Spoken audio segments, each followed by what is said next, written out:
Real estate is a significant portion of most people's wealth, as owning a home is necessary. Whether you've acquired the property, are paying off your mortgage, or paying rent, it's important that it's highly affordable and the price is stable. But in recent times, the cost of housing has been very high, and something about the price needs to be more stable. Reports have stated that things might change in 2023.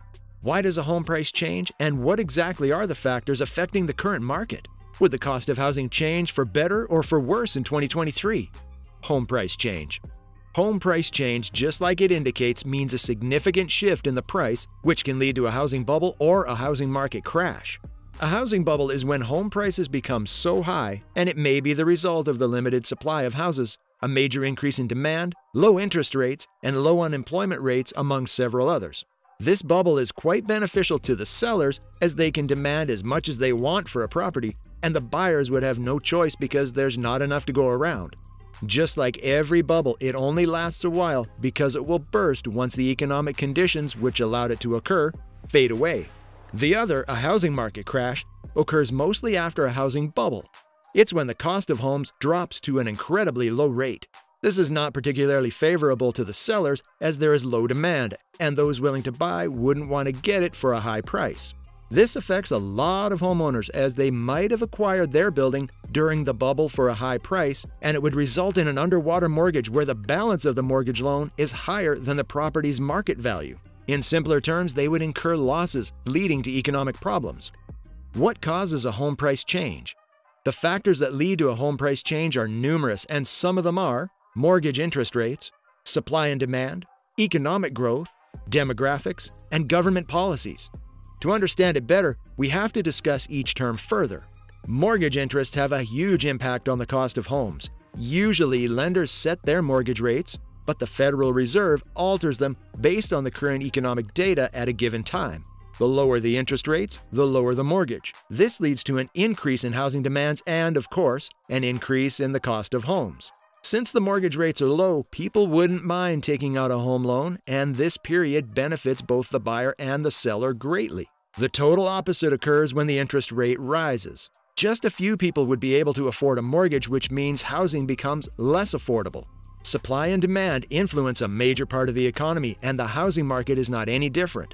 Like in any business transaction, there's a buyer and a seller, which means that a high or low supply of homes plays a huge role in determining the housing market prices. If the supply is low and there's an increase in demand, the supplier or seller would have a lot to gain, and that situation can be known as a seller's market. In comparison, the reverse is the case when demand is low while the supply is high. The price would drop, becoming a buyer's market.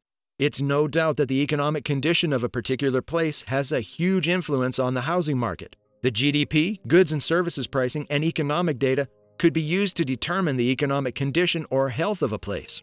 When the economy thrives, the prices of homes go up, but most people can afford them. But if the economy is struggling, the cost of housing will depreciate, as most people have no interest in acquiring properties during that period, as there would be barely any source of income. One factor that plays a huge role in the home price change but is mostly ignored is the location's demographics. Demographics simply means the data used in describing a population.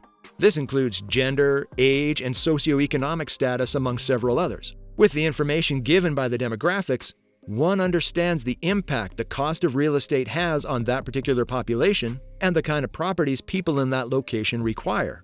Sometimes the seller determines the cost of a home.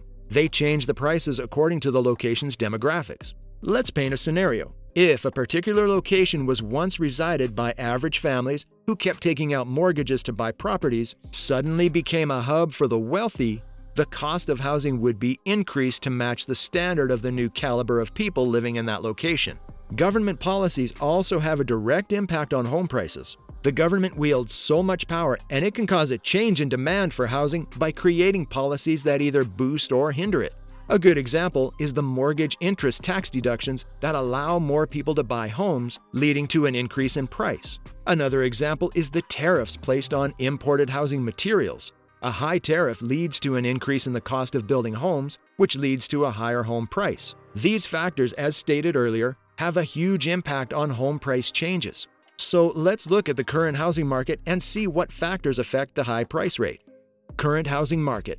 In 2022, there was a major rise in mortgage interest rates, and home prices hit record highs across several countries. The US and China are part of them, but the US is the case study for this video. In the US, things are already getting better, as before 2022 ended, the cost of homes had begun to decelerate. The availability of homes in the US is limited, and those who bought their homes years before the mortgage rates skyrocketed decided to stay put. The lack of houses has slowed the price, and many can't afford to buy a new home. Now, many worry that in 2023, the cost of housing will not just decelerate but crash. As the year begins, economists have been watching the year closely. However, it's still quite hard to make clear predictions for the 2023-year-olds, as there are a lot of factors like high inflation, steep interest rates, recession fears, and geopolitical uncertainties, among several others, pulling it in every direction.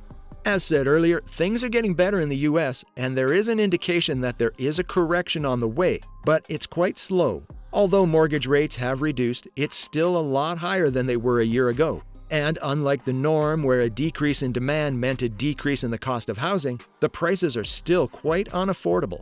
According to the National Association of Realtors, NAR, the median existing home sales price was up 3.5% to $370,000 in November 2022 compared to November 2021.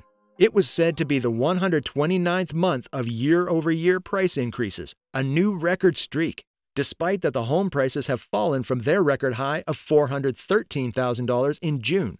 Another incredible thing was that the total existing home sales dropped by 7.7% from October to November, which marked the 10th consecutive month of declining sales, down 35% from a year ago. Due to this, some experts have said the housing market has reached its bottom already and will turn around in 2023 and possibly have a rebound in 2024. As for the availability of houses in 2023, that seems unlikely because since the 2008 housing crash, the construction of new homes has drastically reduced, and it has yet to fully recover. According to the NAR, the major challenges or factors that affected home price changes in 2022 were the high mortgage rates and the limited number of houses. For most of this year, prospective home buyers have faced the dual challenges of elevated mortgage rates and limited housing inventory, the NAR president Kenny Parcell stated in a report. So, would the housing market crash anytime soon? As always, clear predictions cannot be made as everything can change within a twinkle of an eye. Some markets believe it will, while a majority think it's impossible. Time will tell whether or not the housing market will crash, but since things are not as bad as in 2008, we can all stay optimistic that things will change to normal. Thank you very much for watching. Kindly like and subscribe. Also, leave your thoughts about this in the comment section below. Until next time.